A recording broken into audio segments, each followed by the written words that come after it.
When I left all that load behind me. I was ready for my new beginning. I was ready to start anew.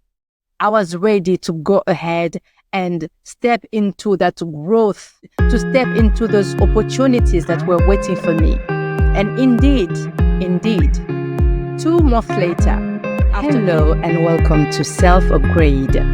So today we're going to talk about a topic that is based on something that happened this week at home.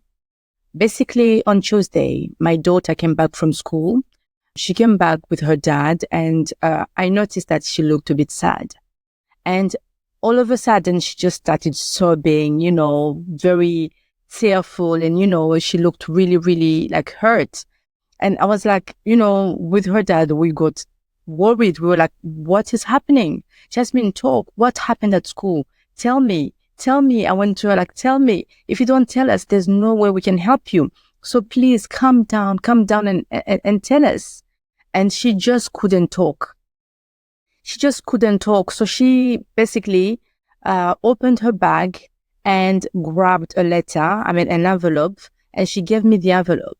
I opened the envelope and actually realized that because it's the end of year, it's the end of the academic year.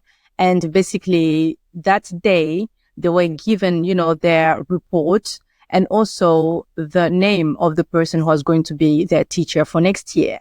So she gave me the envelope with the name of her teacher, and it was already opened. So meaning that she knows, like she checked it. So I took the letter and I saw that the lady who was going to teach her class next year is actually the one that she's been wanting. She wanted to have that teacher so bad. Since year 2, she kept on hoping that, the next year, the following year, she will have that teacher. But unfortunately, she never had that teacher. And this year, her class is going to be taught by that lady, which is an exciting news. It's an exciting news. However, in the context that it came, things are completely different because my second son has special needs.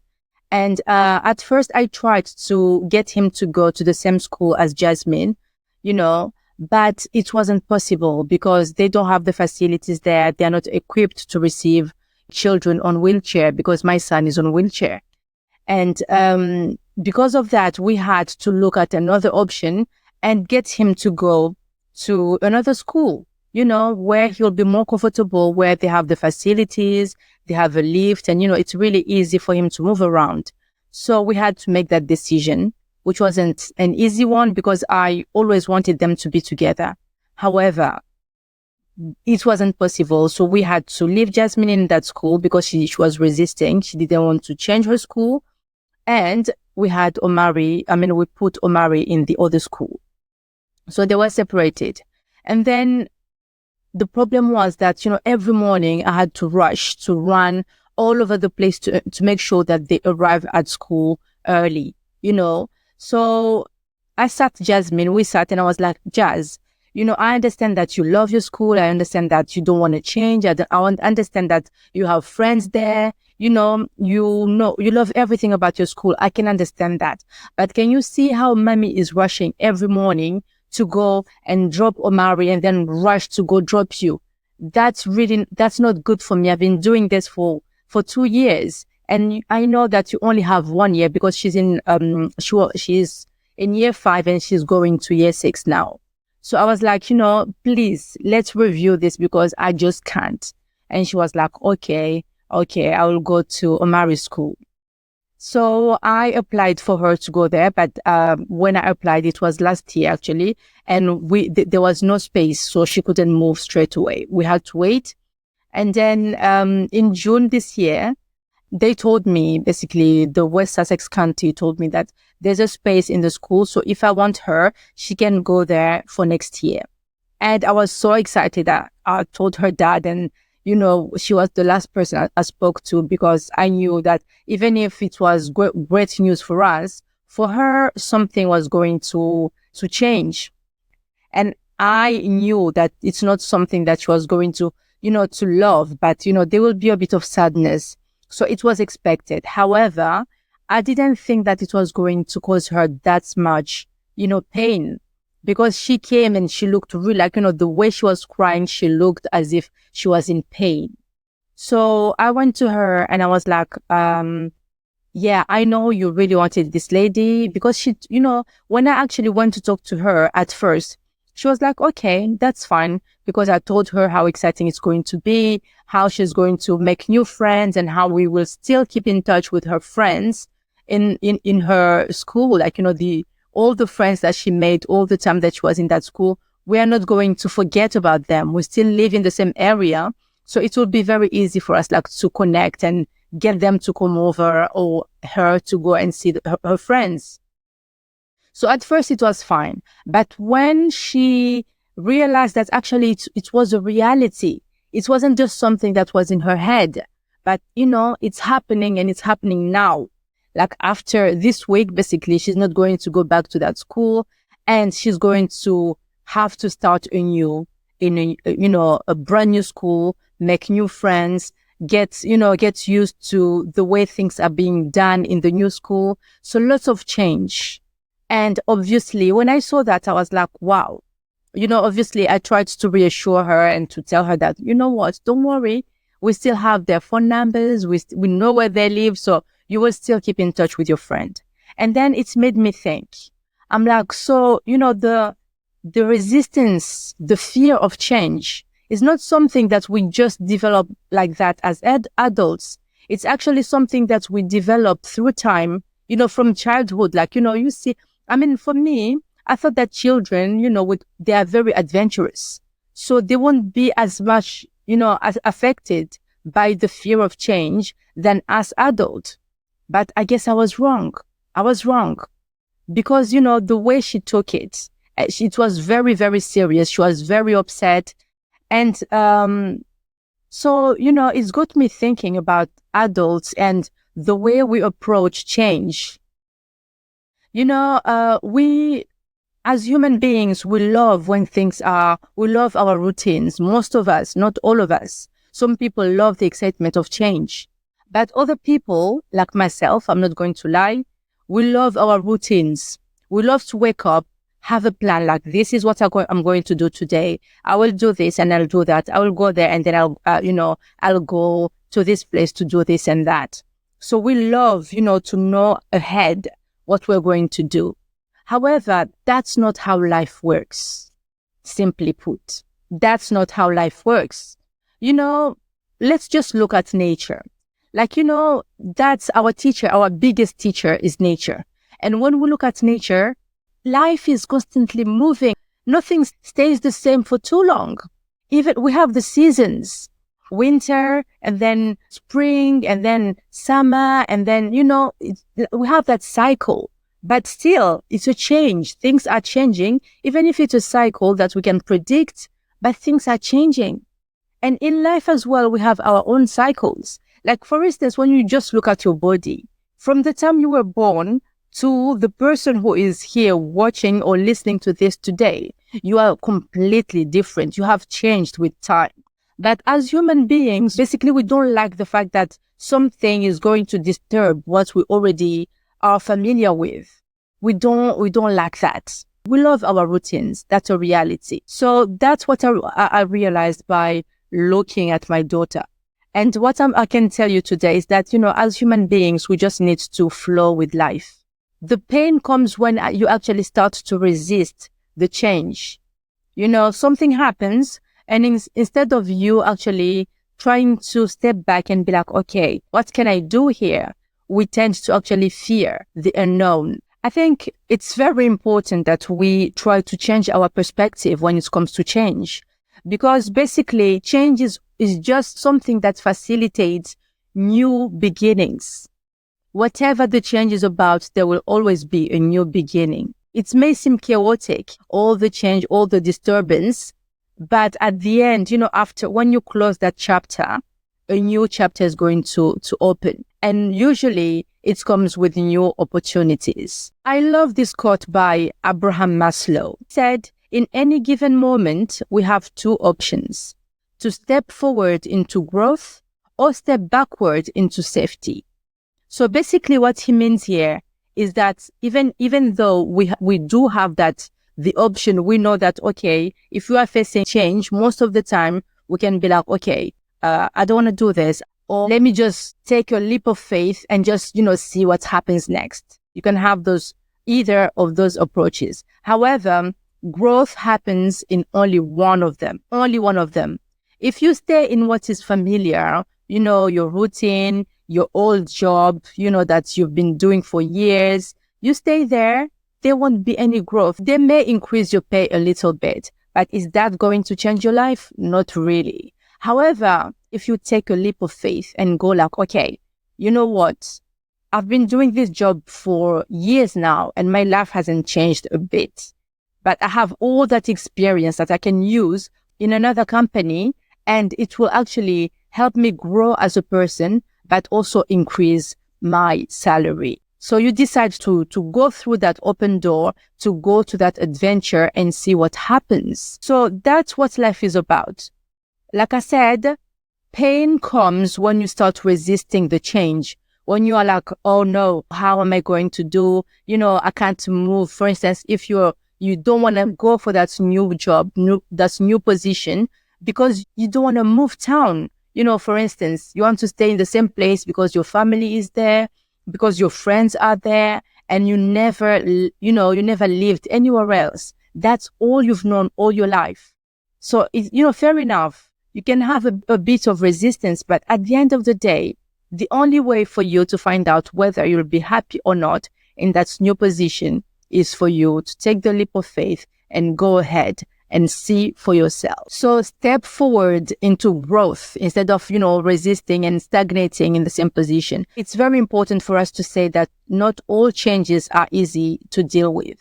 There are different changes. So for instance, I'm taking my example here.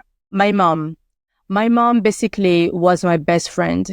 She was the person I could go to talk to when I feel like, okay, this is something that I don't want to talk to anyone about. I don't know. I don't want to talk about it. She will be the one. Basically, she was like a second, I was seeing her as myself, so because I knew that if I told her my secrets or if I told her something, she was not going to go outside and talk to people about it or stuff like that.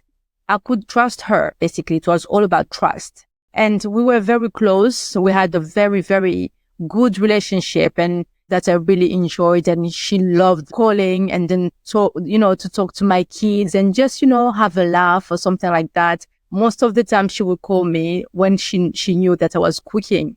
I had a special place where I would put the phone and she will see the kitchen and everything that I was doing. So I would put the phone there and she would be like, oh, is that how you cut your onion? You shouldn't do it like that. Try to slice it. She will always find something to say. And, I found it really, really, really funny. And I will just be like, okay, I will slice it your way. Or sometimes I'll be like, oh no, you know what?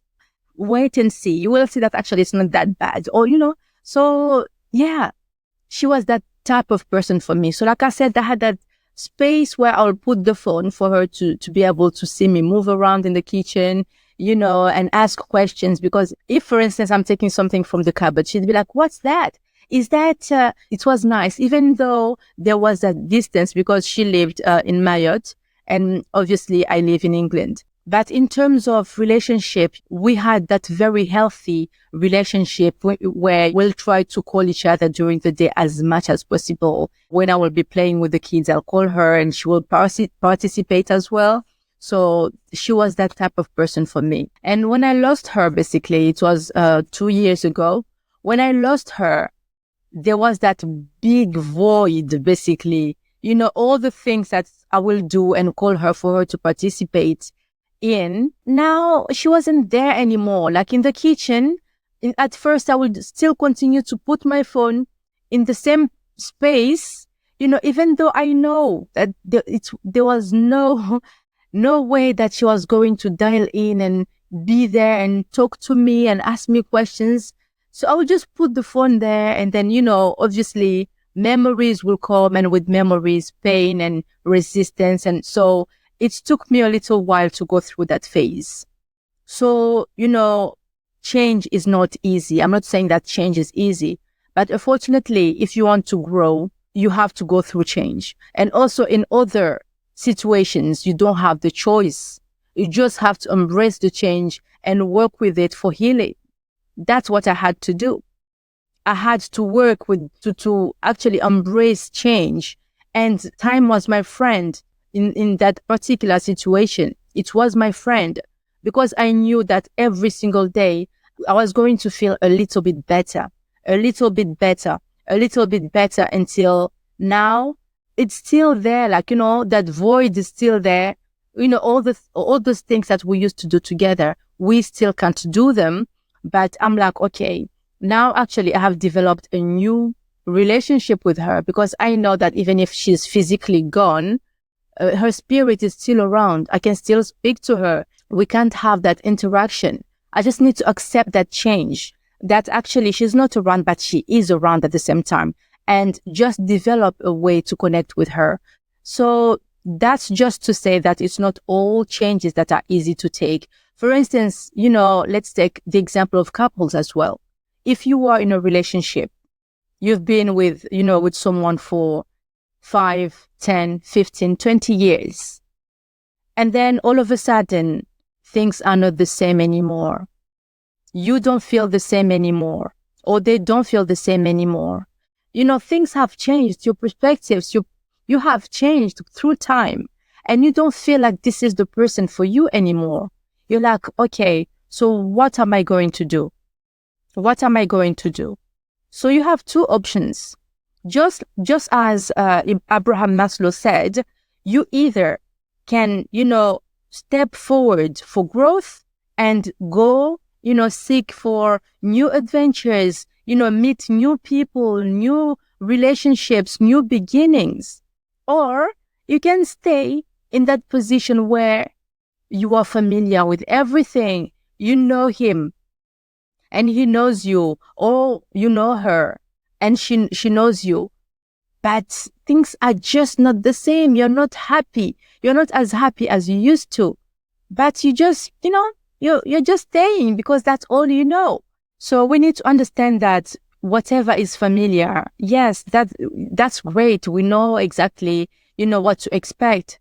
But you don't know what's at the end of that door. If you go through that door, maybe you're going to meet someone, the person who is actually good for you now. Now that you have matured, you are, you know what you want, maybe that person will be behind the door. Obviously, it's not going to happen straight away because everything takes time to happen. But with time, you will meet that person, instead of staying in a relationship that doesn't serve you anymore. So we just need to really ask ourselves the right questions. Is this really where I want to be? Or am I staying here just because I'm afraid to move on? I'm afraid of the unknown. I don't know what I will meet if for instance, I decide to leave where I am now to change, to change position and to go to another job. Is that the fear that actually is holding me here? Or am I staying here because I'm genuinely happy? So we need to constantly, check with ourselves, go within, ask ourselves the right questions to get the right answers. And this actually reminds me of a quote by George Bernard Shaw. He said, "Progress is impossible without change, and those who cannot change their minds cannot change anything." So this comes down to what I was saying about the relationship. If for instance, your relationship is not working, you've been with someone and you've been happy for a while, but now things have changed and you are not happy anymore. You have the right to change your mind. You don't have to stay because, okay, I made this decision a few years ago, so I just have to stick with it. No, you don't have to stick with it. You have the right to change your mind. If you are not happy anymore, you made that decision, at that time because that's what was making you happy. Today, with time, you have matured. A lot of things happened along the way, and you find yourself in that position where happiness is not with you anymore.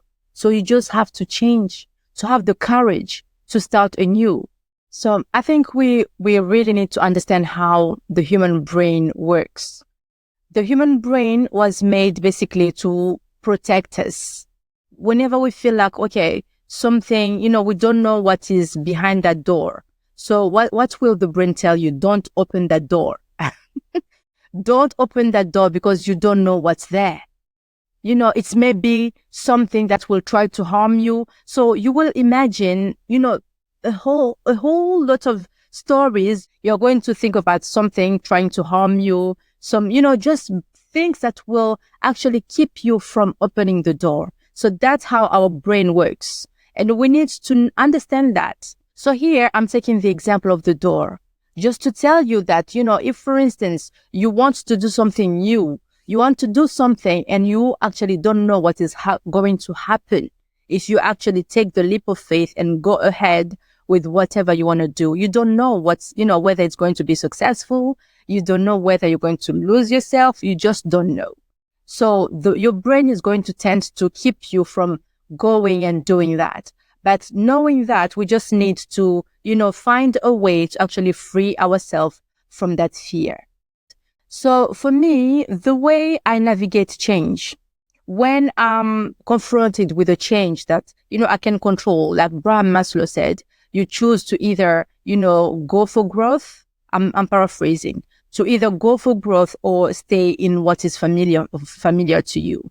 So when you have that, what I do, I take a piece of paper and I split it, I split it in two.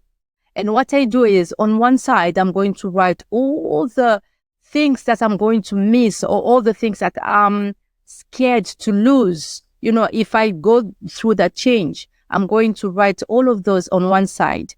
And then on the other side, I'm going to write down all the opportunities that I think I'm going to get if I embrace that change. And most of the time, I find that, the new opportunities, the myriads of opportunities waiting for you in the new change, in the new, situation are always bigger and better than what you are going to leave behind. I'm going to give you an example here. So when I freshly graduated from university, I came to Brighton and I actually got a job in that small agency.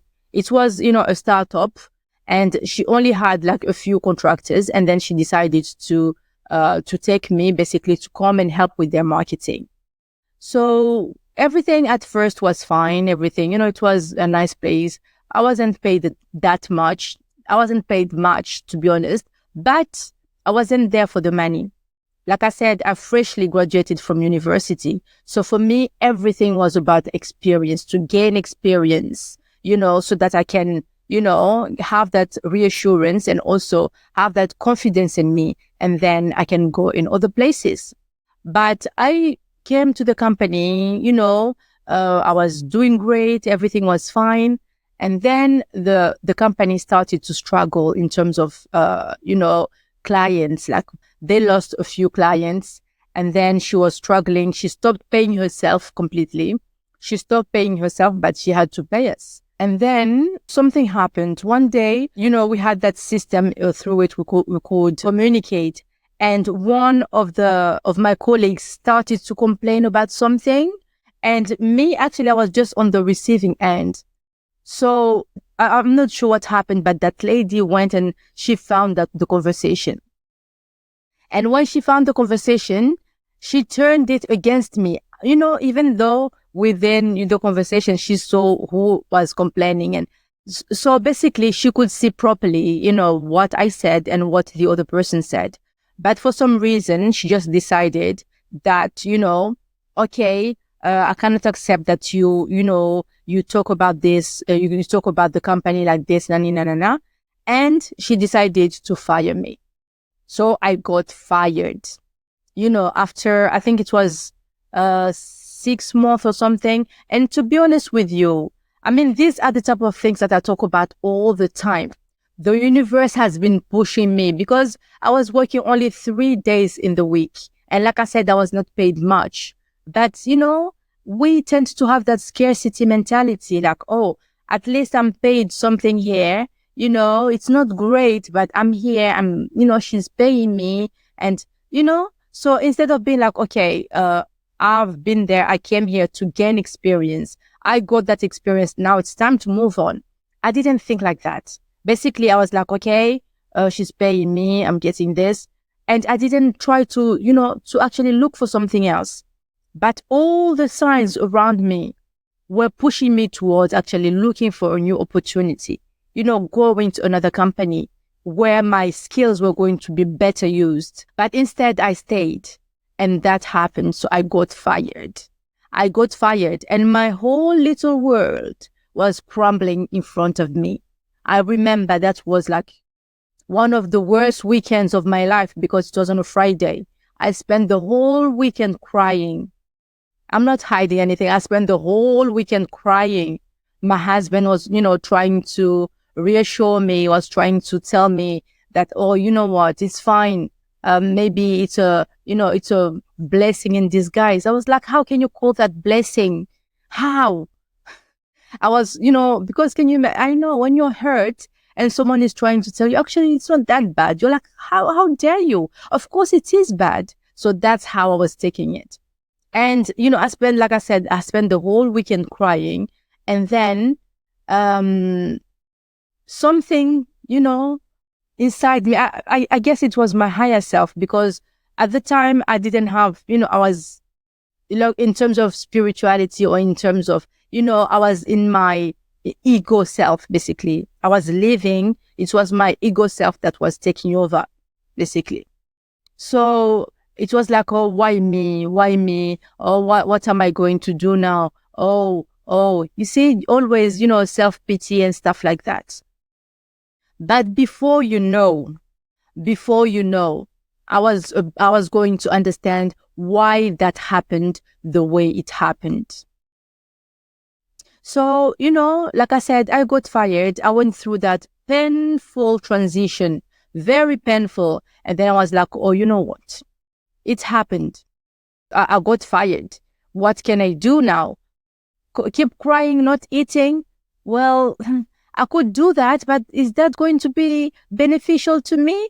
I was like, no way. Time to do something. So the first thing I decided to do was not to look for a job. I was like, I need to be in peace. I need peace. That lady treated me unjustly. She accused me of something that I didn't do. And that was the basis. That was the reason why she fired me. So I'm feeling, I'm feeling hurt because of that. Being misjudged and being treated unfairly. So I had to do something, for me to be in peace, first of all. To show that, okay, I shouldn't be the one thinking about this because I haven't done anything wrong. If there's something that I did is to go to work and do my best, because I don't know how to do things differently. I always put my best in everything I do. So that was no exception. When I was going there, I was putting the work. But she was in a position where she couldn't pay us, all of us, anymore. And I was the one with the most, was working the most hours. But she could just have handled that differently instead of just looking for, something to get me out like that. Or we could have had that discussion in a more peaceful way. But she chose to do it that way. That's her own things. I'm not judging her for that. But I just needed peace before moving on. So I sent her a text message. I was like, can I come to see you? I'd like to talk to you. So she was like, okay. And we arranged a day and time to go and meet. So I went to her office, and I remember she actually had a family member that day. She had a family member in the office. When I arrived, they were there. I mean, the family member was just sitting there, because I think, personally, I would have done the same, because you don't know how people can react. You just don't know, Obviously, I was not going there to do anything wrong, to do anything bad, but she didn't know that. So she had to prepare herself and protect herself. So she had her family member waiting with her. I arrived. When she saw me, she saw that I came in peace, and I didn't look like someone who was coming to harm her. So she was confident enough for us to go in a room and sit down. And when I went there, all I wanted to tell her was, thank you. Thank you so much for the opportunity. You don't know how much I learned from working here. Because the thing is, I was doing marketing, but it was such a small company that I was touching, lots of stuff. Marketing, I was touching, PR. So I was doing other tasks that didn't have anything to do with marketing, because it was a small company. So I was helping wherever I could, basically, even in management, sometimes client management and stuff like that. So I learned so much in a very short period of time. I learned so much. So when I thought about that actually what made me think like, I need to go and see that lady and thank her. I told her, I'm really, really thankful, for the opportunity that you gave me. I learned so much, and thank you for trusting me with all those tasks that you gave me, even though they were not my own, like they were not they didn't have anything to do with marketing, but you trusted me with those. So thank you. And I just wanted you to know that I appreciated the opportunity. And I'm sorry. I'm just sorry that things happened the way they have. I didn't even mention the fact that I didn't do that, because she already knows. And, after saying that, I remember she looked sorry, but she didn't have much to say. And then I was like, okay, well, thank you. And I wish you all the best. I left. And I remember when I opened the door to go away, it was as if I was carrying that heavy load. I was carrying that very, very, very heavy load. But when I went there and showed gratitude and spoke with peace, when I left all that load behind me. I was ready for my new beginning. I was ready to start anew. I was ready to go ahead and step into that growth, to step into those opportunities that were waiting for me. And indeed, 2 months later, after leaving that work, I was signing my contract with, I'm not going to mention the name of the agency, but it's one of the biggest marketing agencies in the world as we're speaking. So I was signing the contract with that agency, and even me, I couldn't believe my ears, and also the way it happened, because obviously after talking to the lady, I went out and started to send my CV and, to look for new opportunities, basically. And I remember a recruiter actually contacted me, and he was like, okay, so I have this client, they're looking for a freelancer to go and do some, content marketing and outreach and, a bit of social media as well, SEO. Basically, it was a digital marketing, almost like a digital marketing assistant. That was it, digital marketing assistant.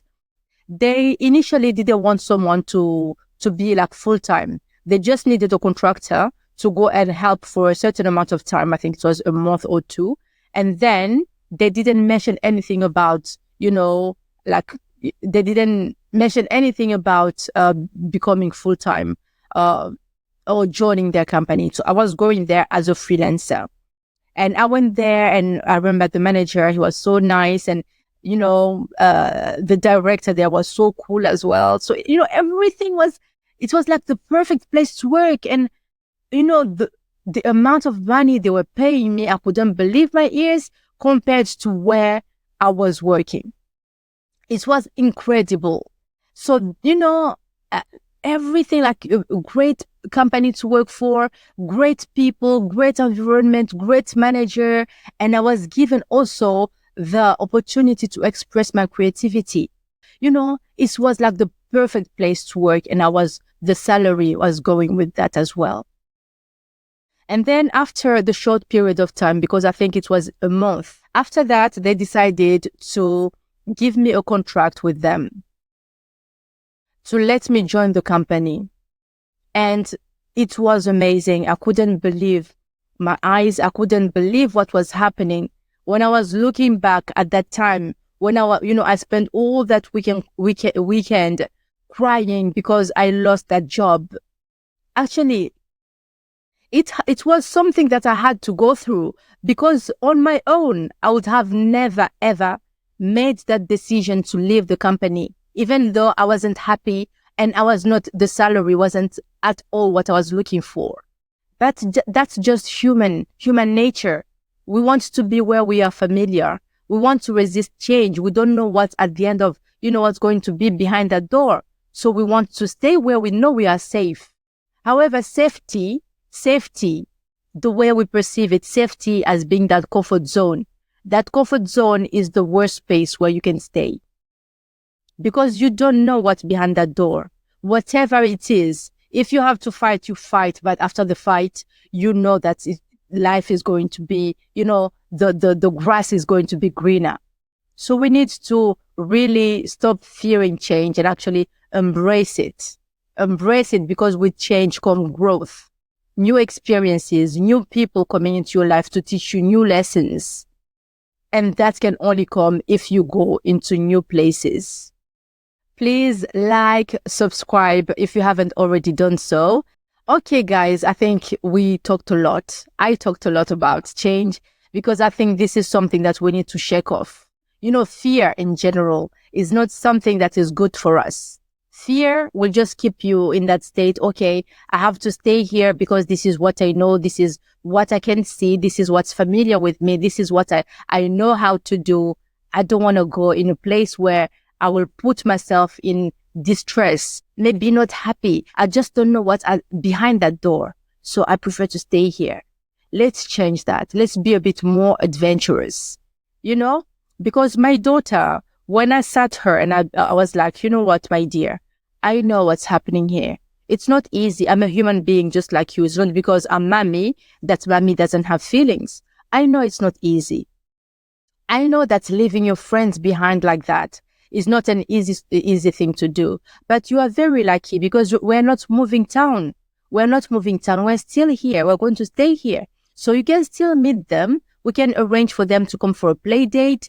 You can have a sleepover with them. You can go to their places as well. I know their parents, and that's no problem at all. So, things will get better. And you know what? You're going to have a bonus here, because you're going to be able to make new friends.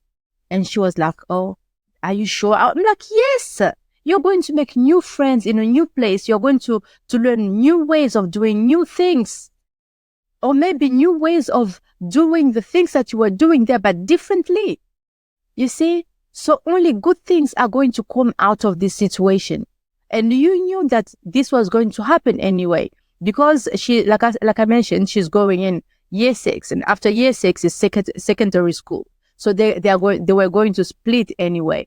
It's just the fact that, it came abruptly. She was not expecting it to happen now, and it happened now. So she just has to she didn't know how to face it. So I just opened her eyes that actually with change come new opportunities. So that's how we need to really, think about it. Instead of resisting change, just, maybe you can even change the name. Instead of calling it change, we can call it new opportunities, or new ways of seeing things, or new ways of doing things. Maybe changing the name can also reassure us. I don't know. It's just a proposition, because we really need to rewire our brain into actually stopping to fear change. Because if there's no change, there's no growth. If there's no change, there's no growth. In life, even when we want to go somewhere, there's, that the routine that we love so much, in terms of moving in life, it's not possible, because you cannot just have that straight line. If you're going somewhere, you'll have to go right, and then maybe left, and then, there's a paddle on the floor, jump a little bit. We are constantly in movement. That's life. Life is movement. So when we actually resist the fact that life is movement, when we want just to sit and just, be stagnant, be in the same situation, because we fear the unknown. We don't know what to expect. then growth won't be with you. For growth to happen, you need to embrace change. Okay, I think that's all for today, but let me leave you with this quote by Eckhart Tolle. I think it really summarizes everything that we talked about today. So he said, some changes look negative on the surface, but you will soon realize that space is being created in your life for something new to emerge. Some changes look negative on the surface, but you will soon realize that space is being created in your life for something new to emerge. Thank you so much for watching this episode until the end. And don't forget to subscribe if you haven't already done so. And please like as well. That helps the channel to grow and to attract more people who actually need to hear what we have to say.